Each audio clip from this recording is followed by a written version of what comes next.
Once upon a time, there was a young basketball player who had dreams of becoming one of the greatest basketball players of all time. My name is Kobe Bryant. I'm 17 years old with the hunger, the motivation, and a desire to be the best possible basketball player that I could be. He worked day and night, every day, for years and years and years and years and years. And as time went on, 20 years had passed, and he felt that he had accomplished all that he set out to accomplish. But what he come to realize is that the goal that he set out initially of becoming the greatest of all time was a very fickle one. And what he realized that the most important thing in life is how your career moves and touches those around you and how it carries forward to the next generation. But he realized that's what makes true greatness. The story would be about transformation of a kid looking inwardly to then growing up and understanding the importance and the power is looking outward. I love playing basketball. There's nothing like it. What is it you love? This is the ball when it bounces, the sound that it makes, the smell of a basketball, the nets when you shoot the ball and it goes right through the net, the sneakers as they squeak on the wood, the strategies, the competition, the camaraderie, the fans. You just go on and on and on.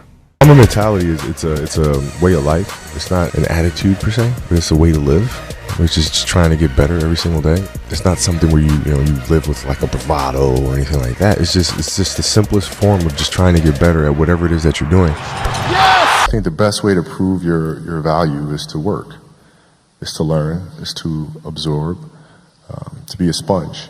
Right? But you always want to outwork your potential.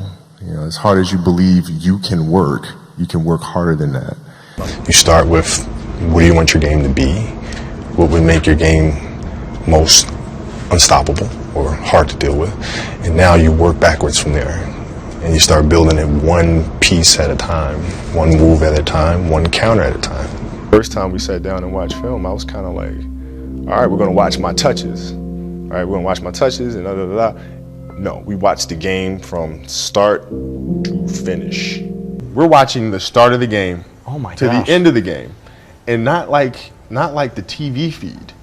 We're watching the in-arena feed, the layup line, the timeouts. Oh my gosh. Yeah, rewinding, stopping, fast forward, rewinding, slow motion, every little thing, every game of that season. With the 82-year-old Yoda. Oh my gosh. Who is as brutally honest as you can get.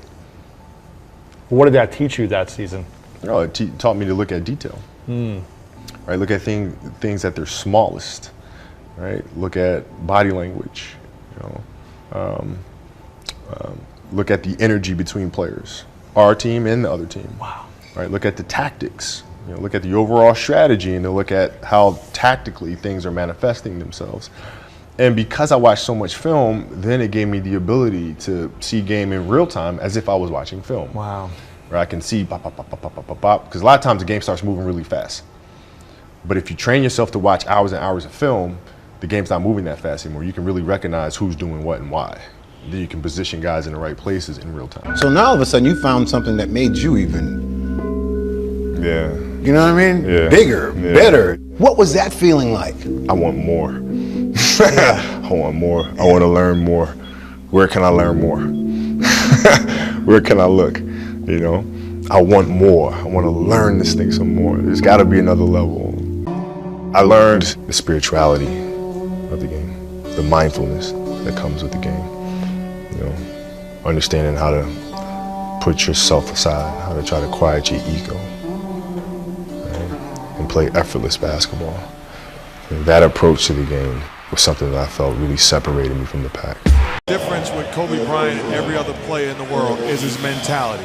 You take a look, Chris Rock sitting right next to Kobe Bryant, shooting the breeze, funniest man in the world.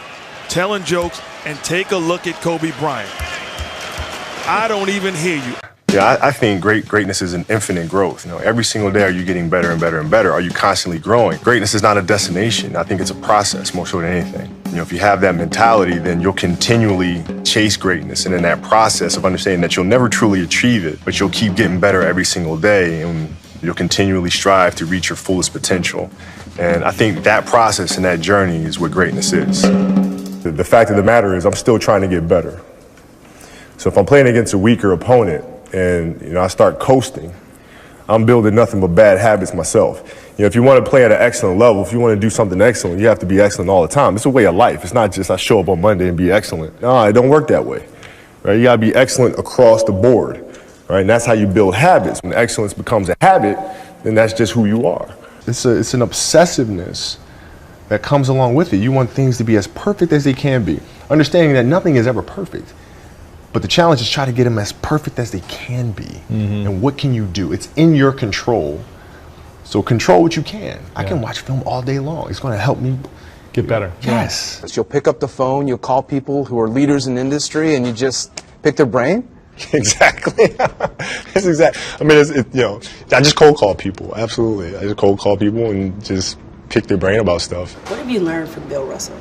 Wow. So, tactically speaking, because I always geek out about the game. He said when I played, I could score the ball, I could handle the ball, and I could pass the ball. But it was really important in order for us to win. I had to look at my teammates and say, okay, there's other players here that do that better. Therefore, I must allow them to do that. And what I do best is defend and rebound. So I'm going to completely focus on that. What did you learn about leadership from Bill Russell? Wow, one of the things he said is, at the time he was dealing with a lot of racial issues in Boston, and stories, people throwing things at him during the game and yelling, the craziest things from on the court. I said, well, how did you deal with it? He said, well, I internalized it. I felt like the best thing that I could do is use that as fuel, as opposed to just simply having an emotional outburst to them. I decided to use that as energy to enhance my performance, right? So even though it seems as if he's tuning out the noise, he isn't. He's hearing it and he's using it. I always felt like the people that feel pressure are the people that cut corners or really didn't put the work in. If you know you've put in all the work, what is there to be nervous about? You've done it thousands of times before. You just go up there and do it one more time. Really a question of what side of the fence do you want to be on? Do you want to be nervous in those situations, or do you not want to be nervous in those situations? Do you want to look at pressure as a normal sport occurrence, like breathing is to every single day of your life? Then you put in the work. And if you don't, man, that's on you. Emotions come and go. The important thing is to accept them all, to embrace them all, and then you can choose to do with them what you want versus being controlled by emotion. And I've always had some of my best performances on the road. When fans boo, I absolutely love it. I thrive on it. They don't understand who I am. Not only am I comfortable being an outsider, that has become a source of motivation for me. So when I go to these places and you boo, it actually comforts me. Yeah. What does losing feel like to you? It's exciting. Why is it exciting? Because it means you have different ways to get better. There's certain things that you can figure out that you can take advantage of, right? Certain weaknesses that were exposed that you need to shore up, right? So it was exciting. I mean, it sucks to lose. Right. But at the same time, there are answers there if you just look at them. Because you get the information from losing more than from winning, probably. Yeah. I mean, the answers are there when you win, too. You just have to look at them. Yeah. Right? So it's a constant process. It's exciting when you win. It's exciting when you lose, because the process should be exactly the same, whether you win or you lose. As you go back and you look and you find things that you could have done better. You find things that you've done well that worked. You figure out how did they work, why did they work, and how can you make them work again. Yeah. And but the hardest thing is to face that stuff. I always think that there's two types of players who love to win and players who hate to lose. Which one are you? I'm neither. Meaning? Meaning that, you know, I play to figure things out. I play to learn something, right? Because I think if you play with a fear of failure, or you play with the will to win, or that supersedes the fear of failure, I think it's a weakness either way, right? Because if you play with the fear of failing, you'll have the pressure on yourself to play, you know, to capitulate to that fear. If you play with the sense of I want to win, then you have the fear of what happens if you don't. But if you find common ground in the middle, in the center, then it doesn't matter. You're unfazed by either, right? And that enables you to really just stay in the moment, stay connected to it, and not feel anything other than what's in front of you. So practices are meant to be competitive. They're meant to be competitive. If your practices aren't more competitive than the games themselves, you're doing the wrong thing. Mm-hmm. And most of these teams and coaches have gotten into a mindset of resting players. Mm-hmm. Oh, it's too much. You know, we're not going to practice light day. You show up and you work. And you practice. Yeah. And practices are going to be worse. They're Yeah. going to be more physical. There's going to be more trash talking. And I'm going to let you know. Right? Yeah. If you didn't show up today, I'm going to let you know. Yeah. And it's going to be embarrassing. And you're going to hate it. But when Game 7 rolls around, the NBA Finals, you will be prepared. When I play against somebody and we line up, and you're guarding me, my whole purpose was to get you to reconsider your life choice to play basketball, right? So at the end of the day, you'd be like, you know what? Maybe this isn't for me. All right, guys, the same as we did the first day, all right? Minute drill, but it's going a minute and a half. All right, we should be better. Stay down, good defensive slide. Offensive player, make him work. All right? Here we go. Who's starting each drill? Kobe Bryant at the defensive end. Good closeouts, good closeouts, good closeouts. Oh, there we go. So this is all about setting the stage and the tone for the defensive end of the floor. And look at Kobe Bryant. You got to go through all these guys defensively. Good, Jay. This is his third guy guarding Jordan Hill here at the up to the half-court line. And now he's going back at the defensive posture guarding Jeremy Tyler. This is not necessarily a ball handling drill for Jeremy, as we see. Big guys usually not accustomed to handling the ball against guards, but defensively, this team was this team was deficient defensively. Kobe Bryant is a proficient defensive player over the course of his career, is now challenged to have to guard some of these guards with, you know, obviously quickness. Yeah. And then remember, he's coming off a broken bone in his knee and the Achilles injury. And he's starting to feel it here. Look how tired he's getting. This is his fifth guy now he's guarding at the defensive end. Again, this is a 36-year-old guy. He's feeling it. Out here leading this. See, when your best player is out here doing this, go Kobe, go Kobe. Sets the tone. It sets the tone. Rick, this sets the tone. Good, good, good. Keep going. Throw it back. And what we notice with, good job, next guy. You know, with Great age. Job. Hold on, hold. That's a minute and a half of pure defense right there. On the whistle. Whatever you're doing in that moment, that's what you're doing. That's your sole focus. So you don't think about, you know, I have to do this for another year, or I have to do this for another 2 months. Just think about that moment. What are you doing at that moment in time? You focus on 100%. That happens to me, like when I'm running, when I'm working out, I'm running. And I do a lot of work on the track, and I'm running, and I'm really tired. But the finish line is all the way on the other side. And if I look at where I have to run, I get even more tired. So what I do is I just look down. I just look down, I just look at my feet just moving. Then the next thing you know, I look up and I'm crossing the finish line. Perspective is a really big thing for me. I always try to go to the North Stars. I call them the muses, and draw inspiration from them, because there's nothing new under the sun. Everything's been done before. It might be a different field or whatever the case may be, but things tend to replicate themselves. So me not being able to perform because of my Achilles and old age, I drew a lot of inspiration from the fact that Beethoven was not supposed to compose the Ninth Symphony while being legally deaf. I would say that not being able to hear and compose the Ninth Symphony is probably a bigger challenge than playing basketball on 1.5 legs. It's a process. You look at process. What am I going to do? What can I control? Surgery, we'll do the surgery. Come out of the surgery, recover. From there, physical therapy. Okay, physical therapy, piece by piece by piece by piece by piece, start running, back on the court. And so I broke things down into sections and said, okay, I'm going to focus on resting right now. This is it. I'm going to focus on moving my toes and then walking. And then, so you look at every challenge at every step. Going through this time made me ask a lot of questions. And really try to figure out what's important in life and what's, everything that I've kind of been holding as significant. The championships and the endorsements, and maybe that's not the most important thing. Because I lost sight of what is the most important thing, and that's family. It's a man's job to protect your family. It's a man's job to look out for your family. It's a man's job to always be the anchor of stability for the family. And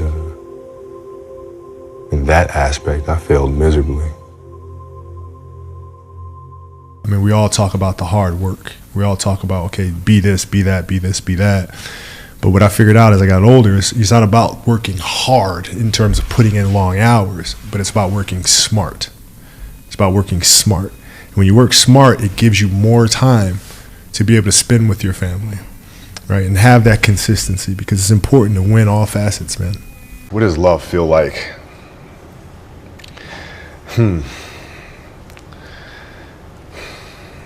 Happiness is such a, I don't really think I would describe love as happiness. I think I describe it as a beautiful journey. It has its ups and downs, right? Whether it's in marriage or whether it's in the career, things are never perfect.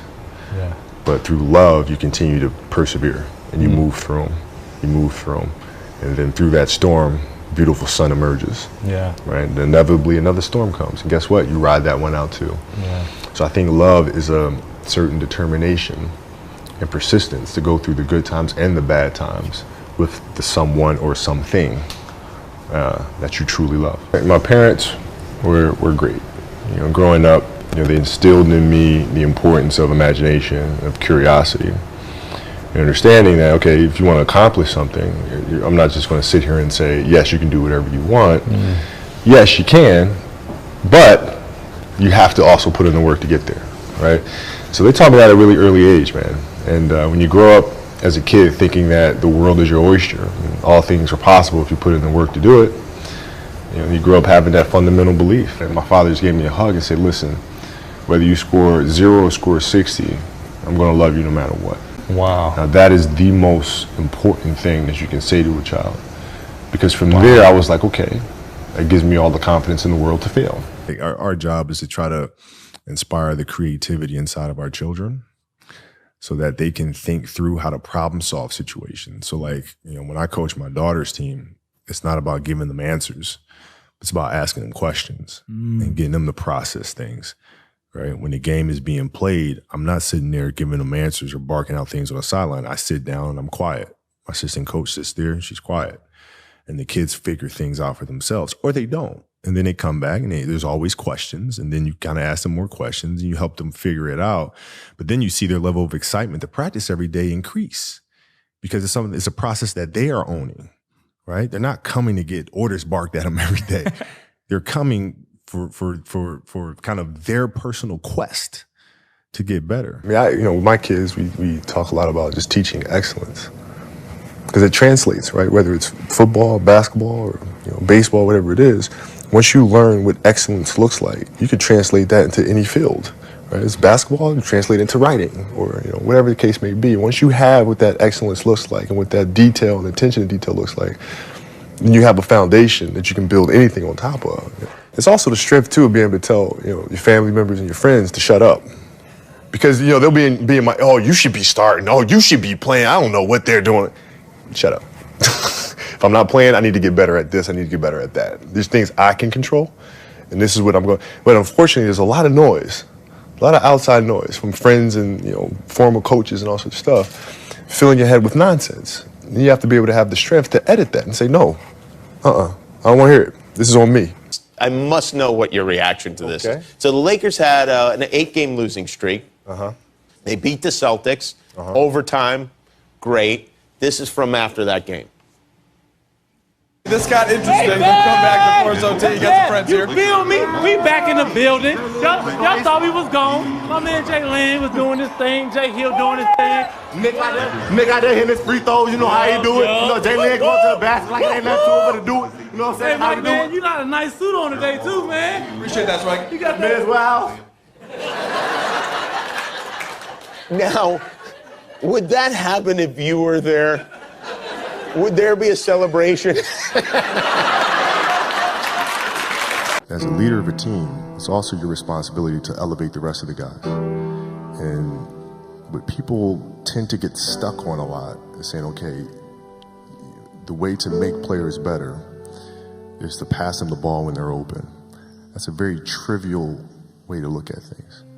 What you have to do is you have to get them emotionally to want to be better. You have to get them to an emotional space where they wake up every morning driven to be the best version of themselves, right? How do you do that? And in practice, for me, it was a chance to drive them, to challenge them, right? And this is where you have to know your teammates. It's important to know each and every one of them individually, personally, because then you know what nerve to touch. Some guys, it's like, okay, come on, we can do this. That'll get them going. Other guys, no. You got to figure out what button to push. So when you have empathy towards your teammates, it helps you communicate better, it helps you be a better leader, right? When you have empathy towards your opponents, it helps you destroy them quicker, right? Seriously, think about it, because you understand exactly who they are, you understand what they've gone through, you understand what buttons to push, you understand if they're insecure, you understand if they fear embarrassment. And we talk about hard work all the time. It's like, man, if you got to get up every single morning and remind yourself how hard you need to work, you probably need to choose a different profession. You're not cheating anybody but yourself, right? I mean, you're tired. You're literally this far away from the line. Why would you not go that extra to touch the line, right? So if I let him get away with that, then as years go on, he's not going to reach his full potential because he's been taking these little shortcuts that just add up. And our job as teachers, as mentors, as inspirers, it's our responsibility to hold them accountable. There's a big misconception where people think winning or success comes from everybody putting their arms around each other and singing Kumbaya and patting them on the back when they mess up, and that's just not reality. If you're going to be a leader, you're not going to please everybody. And you got to hold people accountable. Compare it to sitting across from somebody at a dinner table. If we're sitting across from each other, and would you rather sit with a person that's going to be afraid to tell you have something in between your teeth and let you walk around the restaurant smiling and stuff like that when you got stuff in between your teeth? Or would you rather sit with somebody that's not afraid to have that moment of being uncomfortable to tell you you have something in your teeth so you can get it out and don't look like an idiot in front of everybody else? If you were having a conversation, you at 37, and I'm Kobe at 18, what would you tell the young Kobe? I would say focus on human nature. You have to balance out understanding human nature with the obsession to understand exact tactics of basketball. And as I've gotten older, I understood you can execute till the cows come home, but if you don't understand human nature, if you don't understand how to relate to others, if you don't understand what makes them tick, you're never going to win a championship. You know, when you're in this culture in our society, you can do some phenomenal things individually, but they'll never reach their full potential unless you do them collectively. And you have to figure out how to do that. You know, you have to be really observant, and you have to. That was a big transition for me. I went from being a scorer and a floor general to now, to being a leader, and that meant putting others first. That means not worrying about are you in rhythm, are you playing well in this game? Are you ready to go? To being are they ready? I learned leadership lessons just from walking in the park and just observing nature and the sun's relationship with nature and relationship with the moon and the sun understanding when to be present and when to go away, right? Because as a teammate, it was like, dude, the sun's out all damn long. You're going to sunburn a hell of a lot of people, right? So if I'm playing this game and I'm on top of my guys for 48 minutes, dude, you're gonna sunburn every single teammate there, right? So there's certain times where it's important for the sun to be present, there's other times it needs to go away. It's like as a kid, I said, I want to be the best ever, right? And now you go through your life and everything you do is try to be the best ever, be the best ever, be the best ever. And as you get older, you start understanding that those things are very superficial things, right? And everybody has a different opinion about it. No matter what you do, I can win 20 championships. There's always an opinion on who's the best. Everybody has different opinions. And so I started really kind of understanding maybe that's not the important thing. Maybe the important thing is to, how do we as a team grow? How do I help my teammates be better? So that was the first change for me. And then as I got older still, it became more about how are you inspiring others, right, to find themselves. That is the ultimate championship. So won 5 championships, that's great. Another team won a championship this year. Team's gonna win a championship next year. Those things come and they go. But what stays is how do you use your passion and use that to inspire somebody else to create their passion, and then how can they pass that on to the next person? We've been pigeonholed into thinking that we can only be one thing. And so when I retired, everybody is saying, okay, he's too competitive, he's not gonna know what to do with himself. He's gonna have to come back. I took that as a personal challenge of them thinking I'm this one-dimensional person, that all I know is how to dribble a ball, shoot the ball, and play basketball and compete at that level. And so I took that as a personal challenge. I will never come back to the game, ever. I'm here to show people that we can do much more than that. And creating this business, winning an Oscar, winning an Emmy and an Annie, those are things that are showing other athletes that come after, no, there's more to this thing. Dance beautifully in the box that you are comfortable dancing in, right? So like everybody's box is different. My box was to be extremely ambitious within the sport of basketball. Your box is different than mine, right? Every kid here has their own box, but it doesn't mean that your box isn't as beautiful as mine, right? Everybody has their own. It's your job to try to perfect it and make it as beautiful of a canvas as you can make it. If I had the power to turn back time, I would never use it. I don't think about it. Because then every moment that you go through means absolutely nothing, but you can always go back and do it again. So it loses its flavor, it loses its beauty. When things are final, moments won't ever come again.